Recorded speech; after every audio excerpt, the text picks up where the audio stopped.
그러니까 여론조사라는 걸 우리도 이제 매일 이렇게 방송을 하는 사람들이다 보니까 안 볼 수는 없어요. 방송을 네. 위해서라도 안 볼 수가 없는데 네. 아까 말한 대로 이제 자기 안위적으로 자족적으로 생각을 하면 야 보수가 과표집 된 것 같다 이렇게 할 수도 있지만 여가 보수가 많이 응답한다는 것은 그 세력이 그만큼 결사항전하고 있다. 뭐 이런 얘기도 되지 않습니까 지금? 뭉쳐 있다라는 네. 것인데 우리가 여론조사의 원래 취지는 다양한 사람들의 의견을 한 사안이 터졌을 때 다양한 사람들의 의견을 반영해서 이 사안을 어떻게 바라보는가 국민적 관심도를 알아보기 위해서 하는 거 아니겠습니까? 근데 국민적 관심을 특정한 의견으로 몰아가는 결과로 만들어버린다. 이건 여론조사가 아니죠. 그렇죠. 더 이상 네. 여론조사가 될 수가 없기 때문에 사실 안심번호가 도입됐을 때부터 이제 전화번호 내 거 사생활로 유출되는 거 아니야 이 얘기 막 했었거든요.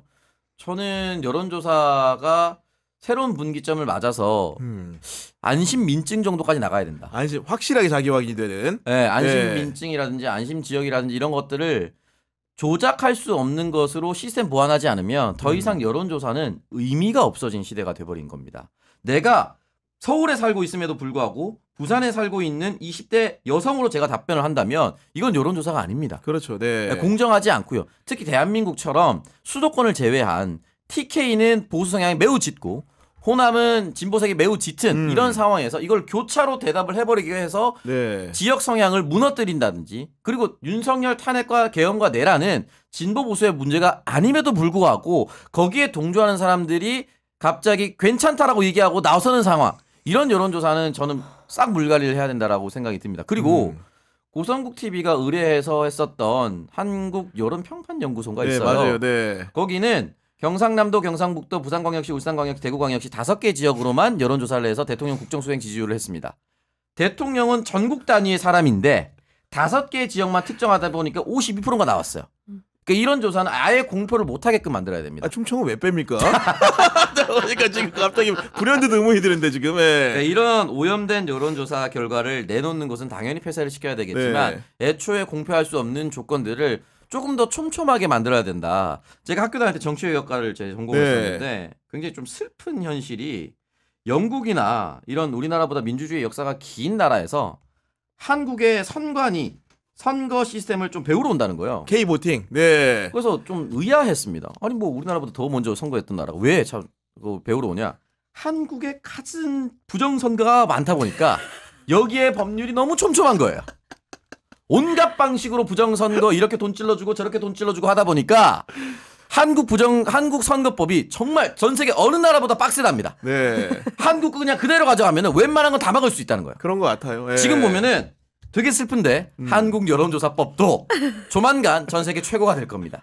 이게 너무 심합니다, 진짜로. 네. 결국은 근데 그 여론조사라는 게 보면은 분위기를 타기도 하고 결집을 한다라는 것은 뭐 땔감이 있어야 되는 건데 그 중요한 땔감 역할을 하는 것 중에 하나가 언론 아니겠습니까? 맞습니다. 이번 탄핵 정국에서도 굉장히 현격한 공을 세우고 있죠. 아, 네. 너무나 세우고 있고 방금 말씀 주신 것처럼 제목만 나갑니다. 52%. 네. 어머 대박 이렇게 될 거 아니면 근데 자세히 들어갔더니 이게 무슨 일이야? 이렇게 되는 거잖아. 5지역만 했다는 거 이게 여론조사가 맞아? 그리고 누가 의뢰해서 어머 뭐 고성국 TV 이렇게 돼야 되는 거잖아요. 근데 누가 그걸 봅니까? 그러니까 뻔히 알면서도 이걸 놀아나 주는 거예요. 근데 그런 거는 또 작은 데서만 실린다고 쳐봅시다. 근데 또 이번에는 여론조사가 지금 계속 나오는데 어제 제가 또 보고는 웃음이 터진 게 국민의힘이 지금 48%고 민주당보다 10% 가까이가 이제 앞서는 거예요. 앞서는, 네. 근데 저는 이런 얘기를 하고 싶은 거예요. 이런 게 나오면 우리가 명태균이 무슨 고조선에 살던 사람도 아니고 그런 일이 지금도 일어난다는 거를 전제해야 되잖아요. 근데 이런 결과가 나오면 아 그렇지만 민주당도 돌아봐야 된대요. 뭐 계속 이렇게 돌아봐. 뭐 다 목이 꺾이겠어요. 민주당은 뭐 하루 종일 돌아보래요. 그러면서 그 기사에서 이제 아무래도 자신이 고객한테 의뢰를 받은 거니 왜 이런 결과가 나왔는지 설명을 해줘야 될 거 아닙니까? 그렇겠죠. 근데 네. 설명이라고 내세우는 게 예를 들어서 그 여론조사 대표가 이런 얘기를 해요. 비상계엄 선포 47일 만에 현직 대통령으로 처음 구속이 됐으니 그게 정치적 파장이 크지 않았겠냐.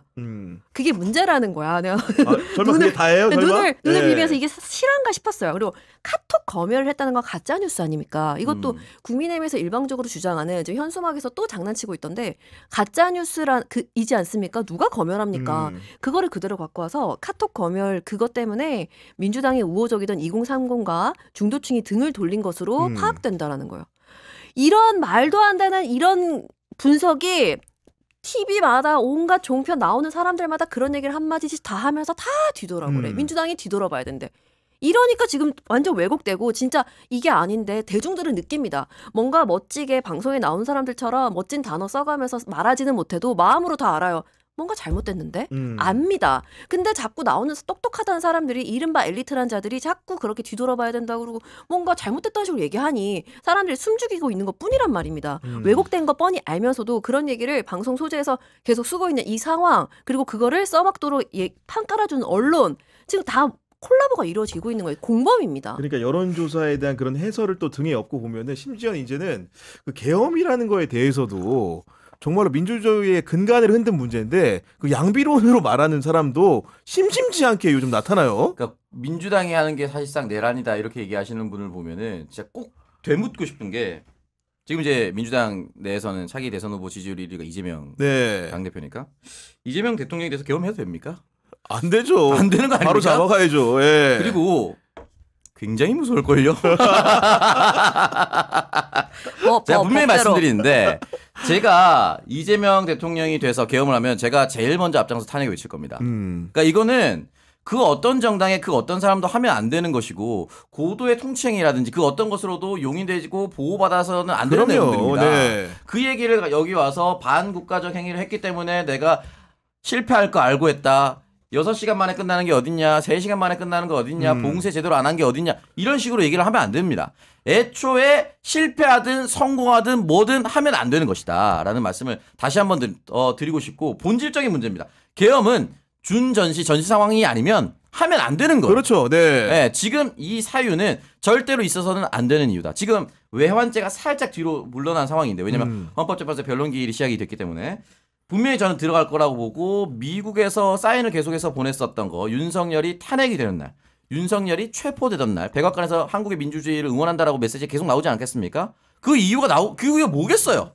계엄을 하면 안 되는 겁니다. 그러니까요. 네. 미국의 외교나 미국의 군사적 입장으로 한국에서 무슨 일이 일어나는 게 싫으니까 그렇게 말했다는 건 알고 있습니다. 본질은.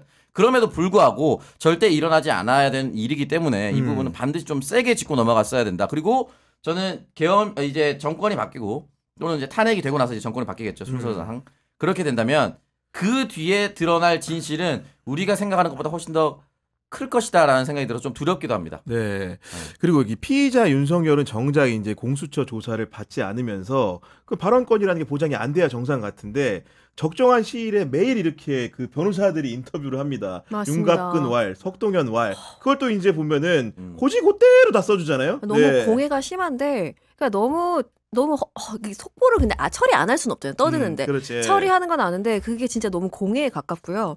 저는 다시 한 번 더 말씀드리면 그 속보 처리하는 건 어쩔 수 없다. 스트레이트로 처리하는 건 오케이 거기까지 이해합니다. 그러나 틀린 건 틀렸다고 반드시 이야기해줘야 되고 우리 기자님들도 그냥 머릿속에 조금 기준을 넣는 게 좋은 것 같은 게 이재명이 만약에 안가를 술집으로 만들었다. 이재명이라는 이름을 한번 넣어보십시오. 그러면 그게 용인이 되는가를 한번 파악해보라는 거예요. 민주당이 넣었다. 민주당이나 이재명으로 한번 바꿔보라는 거야. 뭐 술집을 아니 뭐 노가바 했어. 노래 바꾸고 이재명 막 찬양하는 노래 불러 됩니까? 돼요? 이재명이 계엄, 이재명이 내란 괜찮아요? 안 되는 거잖아요. 그렇죠. 바꿨을 때 안 되는 건 윤석열도 안 되는 겁니다. 왜 이쪽에는 괜찮고 저쪽은 안 되고 왜 자기네 머릿속에 그렇게 기준이 세워져 버렸습니까? 그렇게 하면 안 된다는 거죠. 그리고 살인죄라고 생각하십시오. 왜 누구를 살인을 했어요. 저지르면 안 되는 범죄잖아요. 그러면 그 살인을 저지르게 된 이유를 알아봐야 된다. 그 살인을 저지르게 된 피해자가 준 근거가 뭔지 살펴봐야 된다는 말이 입에서 나오나요? 그렇게 생각을 해보라는 겁니다. 왜 어떤 죄를 저지른 사람한테 그 죄에 대해서 묻겠다는데 그 잘못된 걸 묻겠다는데 계속 그걸 그렇게 하게끔 만든 그 사람들이 근거가 있는 거 아니야? 그 사람들이 잘못된 거 아니야? 라고 왜 자꾸 프레임을 바꾸냐는 거예요. 자기들도 모르게 내가 내란이나 계엄을 편들려는 건 아니야 라고 생각하는 기자들도 있을지 몰라도 본인들 머릿속에 그 기준이 정말 살인죄에 준하는 엄청난 범죄라고 생각하고 있는가? 이 범죄가 이재명이나 민주당으로 바꿨을 때도 그것이 용인 가능한 범위인가를 한 번쯤 돌아보라는 겁니다. 네, 진짜 그래도 우리 화가 많이 납니다. 대통령은 잡혀가는 날까지 샌드위치 10개 만들었다고 보도 나오잖아요. 그런 기사도 그만 쓰라는 거예요. 뭐 밥을 3분의 1 남기면 뭐 어쩌라고 눈물 흘릴까요? 이 김건희 여사가 살 빠진 거 뭐 어쩌라고 존나 부럽네요 진짜. 아니 그러니까 이제 김건희의 그런 추레한 몰골이라든가 윤석열 대통령의 그 꼼꼼한 샌드위치 그 제작 능력 뭐 네. 이런 것들이 사실 언론에 많이 나오는데 물론 저는 개인적으로는 네. 그런 흥미거리도 다소 필요하다고 생각하지만 네. 주가 돼서는 안 되는 거죠. 네. 아, 예. 그리고 저는 이제 앞으로는 샌드위치 이제 빵동기들에게 아마 나눠줄 수 있지 않을까. 야 대통령이 만들어준 특식입니다. 이러면은 그 사실 이제 범죄자들에게는 굉장히 잊지 못할 기억이 되지 않을까라는 생각이 들고 네. 아마 여사도 저는 뭐 내란과 저는 때려야 뗄 수 없는 관계라고 생각하는데 아직까지는 완벽하게 드러난 게 아니, 무언가 그렇죠. 없지 네. 않습니까? 하지만 국민 여러분께서는 이제 걱정하실 필요는 없다. 왜냐하면 주가 조작 사건이라든지 디올백이라든지 여러 가지 많이 남아 있습니다. 그리고 저는 예. 한 번 잘못을 저지른 사람이 한 번에 닦는 경우는 없다 봅니다. 도이치모터 주가 조작을 요게 했다고 시달려요? 한다면 예. 저는 재임 기간 중에 한 번 더 하셨을 가능성이 높다고 봅니다. 제 맞습니다. 추측이에요. 그러면은 형량이 남편 못지 않을 수 있다. 그러면은 빵동기들에게 또 지금 가장 핫한 울세라 이런 거 얘기할 수 있거든요. 지금 가장 핫한 리쥬란 이 원장이 최고다 이런 얘기 들을 수 있는 겁니다. 아 손기술이 뛰어나다 예, 이런 말씀 여러 전할 수 가지입니다. 있다. 아니 그래도 분명히 이제 나옵니다. 그 뭐야 궁금한 게 그래도 네. 언론 검토를 많이 하셨으니까 네. 이 탄핵 전국에서 잘 쓴 기사도 한두 개 정도 있을 거 아닙니까? 아 네. 있습니다. 일단은 저는 이렇게 막 너무 많은 속보가 쏟아질 때는 조금 얼기설기 엮어서 딱 그냥 그 기사만 읽어도 아 이런 일이 있었구나를 정리할 수 있는 기사를 굉장히 좋아하는데 그렇게 만약에 좋은 기사 좀 찾고 싶습니다 한다면 네. 두 가지를 추천해드리고 싶어요. 하나는 뉴스타파입니다. 지금 뉴스타파가 굉장합니다. 네, 이분들은 제가 요거랑 관련 없이는 최근에 쿠팡 청문회 했을 때도 네. 그 쿠팡 관련된 거를 너무 사람들이 노동하다 많이 죽으니까 뉴스타파 기자가 3개월 동안 거기 들어가서 쿠팡맨으로 직접 일을 하더라고요. 해보고, 네. 아, 그런 모습을 보면서 아, 이 사람들은 저는 기자가 어떤 진영에 관련된 기사를 써라 마라 이게 아닙니다. 발로 뛰고 본인들이 취재한 근거로서 기사를 쓴다면 그건 기자의 역할을 제대로 하는 걸 생각하기 때문에 그럼 그 결과가 내가 받아들이기 힘든 결과더라도 상관없습니다. 기자가 그렇게 해주면 너무 좋은데 뉴스타파는 그것을 정확히 해내고 있는 상황이다. 그렇기 때문에 못 쓴 기사에 대해서 그런 언론사나 기자에 대해서도 비판을 분명히 해야 하지만 최선을 다해서 쓴 글은 여러분들이 많이 클릭해 주시고 공유해 주시고 읽어 주시고 네. 하시면 너무 좋을 것 같다. 그리고 하나 더 시사인입니다. 시사인. 시사인. 네. 시사인도 오늘 주간지다 보니까 당연히 이렇게 흐름이 있게 기사를 쓸 수밖에 없잖아요. 그래서 요렇게 잘 쓴 기사를 클릭해서 읽어 주십사. 왜 그러냐면 정말 자극적으로 말도 안 되게 막 3분의 1 밥을 남겨 이런 거 하면 다 오늘 저녁은 닭도리탕 이러면 사람들이 클릭을 해요. 근데 진짜 이걸 얼기설기 잘 엮어서 한 번만 쫙 읽어도 아 흐름이 이렇게 됐구나를 네. 볼 수 있는 기사들은 클릭률이 떨어지는 게 사실입니다. 그러니까 부탁드리건데 꼭 이게 뭐 후원을 하거나 그렇게 하지 않더라도 좋은 기사가 있다 하면은 읽어주십사 부탁드리고 경향신문 좋은 기사 나옵니다. 네. 그 옷 같은 거 수거해가지고 네. 옷 같은 게 어디로 가나 그게 환경오염에 어떻게 맞아요. 영향을 네. 끼치나 지금 시리즈로 저 연재하고 있잖아요. 그 굉장히 좋거든요. 진짜 공 많이 들였더라고요. 그래서 잘 쓴 기사들도 여러분들이 조금 꼭 봐주셔라. 그리고 좋아요 이런 거 한번 눌러주시면 너무 좋겠다라는 말씀. 저희가 오늘 그 마지막 화두는 이 얘기를 저희가 만나면 안 할 수가 없어요. 우리 개혁신당 얘기. 예. 촘촘하게 안 따질 수가 없습니다. 보니까 예. 이게 이런 탄핵 전국 와중에 당내 분란이 이게 신경 안 쓰려고 해도 매일매일 재미있어서 보게 됩니다. 굉장히 가슴이 아픕니다. 이제 그 이준석이라는 청년 정치인이 새롭게 만든 정당인데 이런 분란이 있어서 굉장히 좀 유감을 좀 표명하고 싶고 앞으로 남은 거는 윤석열의 미래와 크게 다를 바 없다. 저는 그런 생각이 드는데 네. 이준석 의원은 본인이 당했었던 그 당대표 몰아내기를 그대로 지금 허은하 대표에게 쓰고 있습니다. 그러니까 결국은 촉발된 사태는 김철근 사무총장이 사무부총장을 임명하려는 과정에서 당대표를 패싱했다. 그랬다는 얘기죠. 이런 여기에. 얘기가 이제 본질적인 것 같아요. 거기서 뭐 당원 당규가 당대표의 명을 받아 뭐 이런 거 다 떠나서 어쨌든 김철근이 마음대로 하려고 했다. 그럼 김철근은 누구 믿고 그랬냐? 이준석을 믿고 그랬다. 그러면 김철근 나 자르려고 하니까 그러면 이준석이 직접 허은을 친다. 그럼 이제 본질은 왜 이준석은 김철근 이렇게 싸고 드는가? 그러니까 네. 뭘 알고 있길래 또는 얼마나 정치적 동반자이길래 이런 걸 따져볼 수밖에 없는 거거든요. 네. 자 그러면 허은하 대표는 그 이유를 모를까? 사람이 친할 때는요. 이 얘기 저 얘기 다 할 수밖에 없는 거예요. 유추할 수 있는 얘기들이 몇 가지가 있을 겁니다. 왜 김철근 사무총장은 자신이 출마하려고 하는 곳은 분명히 서울의 강서구인데 왜 대전으로 내려갈 수밖에 없었는가? 이런 일들이 분명히 나올 것이다. 네. 그리고 제가 분명히 말씀드리지만 아까 전에 얘기했지만 나쁜 짓 한 사람은 딱 한 번만 하지 않습니다. 대전으로 가셨다면요. 창원의 명태균 씨와 친했을 때는 창원에도 가셨겠죠.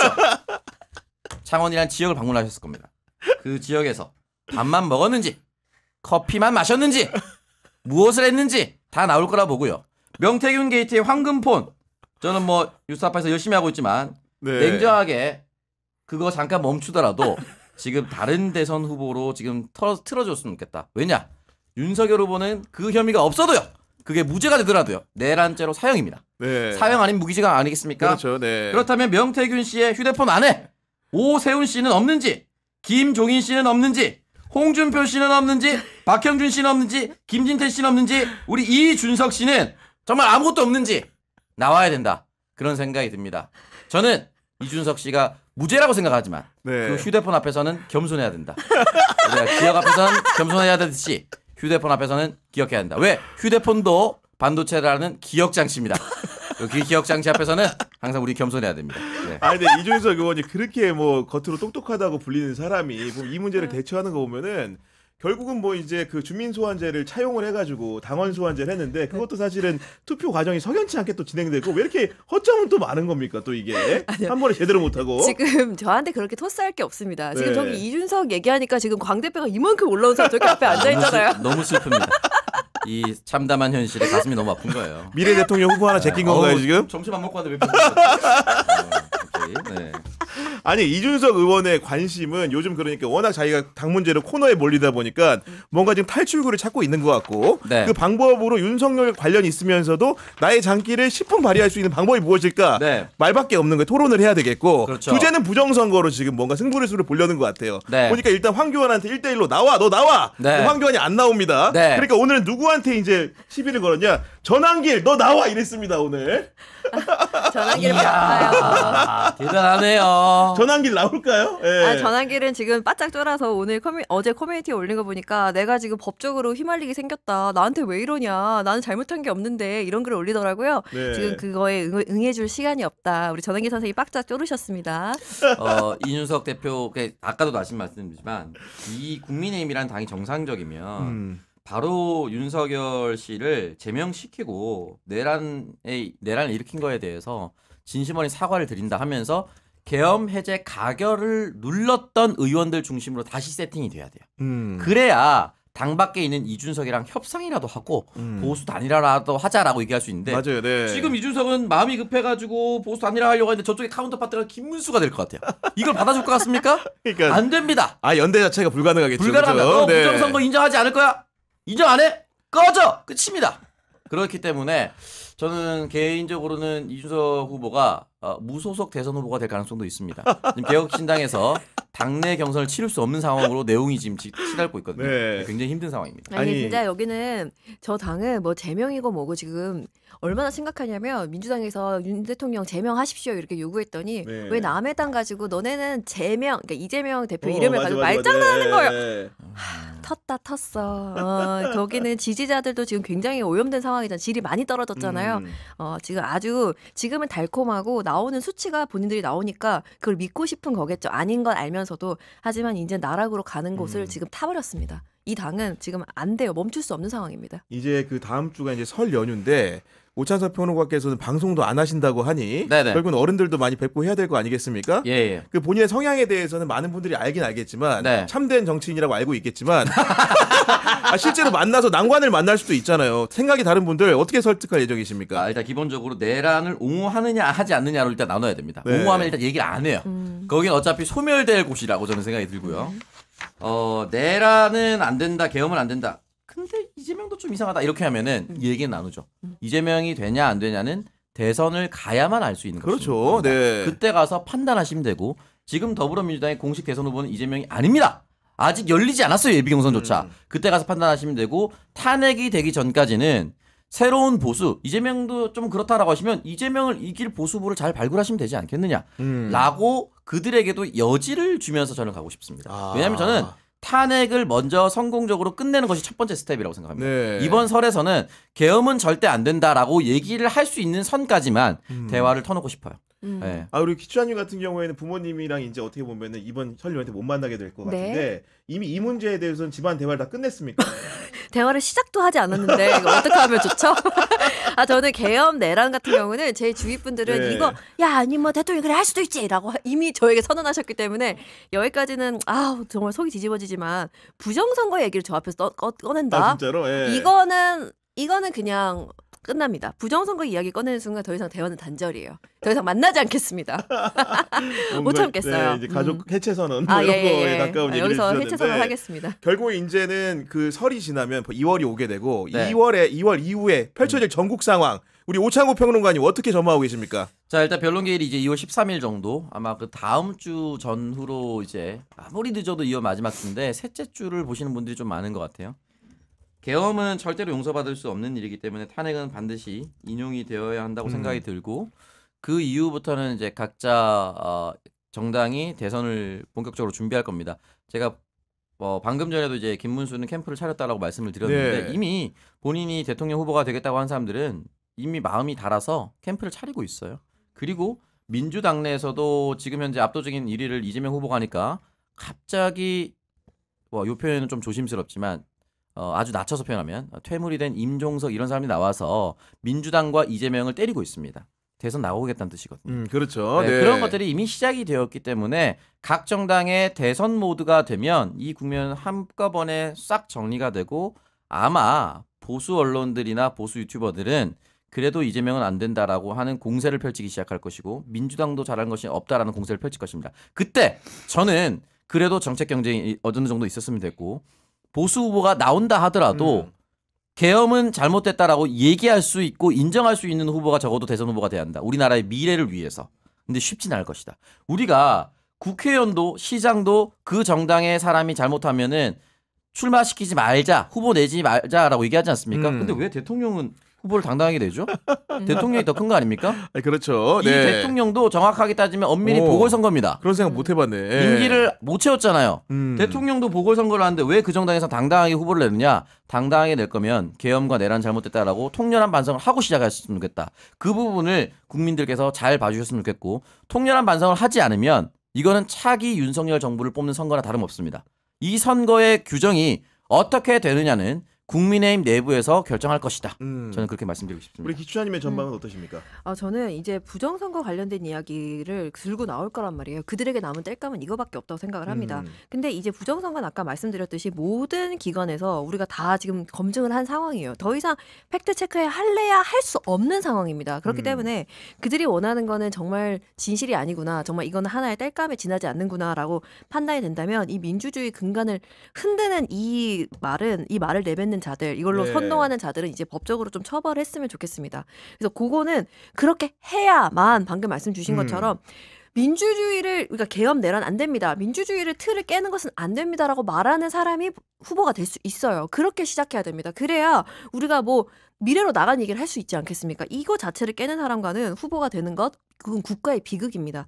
그래서 그건 이제 법적으로 좀 갔으면 좋겠고 플러스 방금 아까 임종석 이야기를 해주셨는데 이런 식으로 늘 모여서 만나던 사람들만 만나는 자들, 그러니까 막 모여서 맨날 이재명 대표만 이야기를 하다 보니 그들 생각에는 이재명 대표가 너무너무 잘 못하고 있고 민주당이 문제가 많은 것처럼 보이겠지만 저는 이때까지 쭉 정치에 관심을 가지면서 민주당이 이토록 역대급으로 일을 하는 걸 본 적이 없습니다. 그래서 그냥 자신의 시대가 끝났음을 인정하고 그 당이 잘 돌아가고 있으니 그냥 골프 치시고 행복한 시간 보내시기를 바란다는 말씀까지 전합니다. 네, 알겠습니다.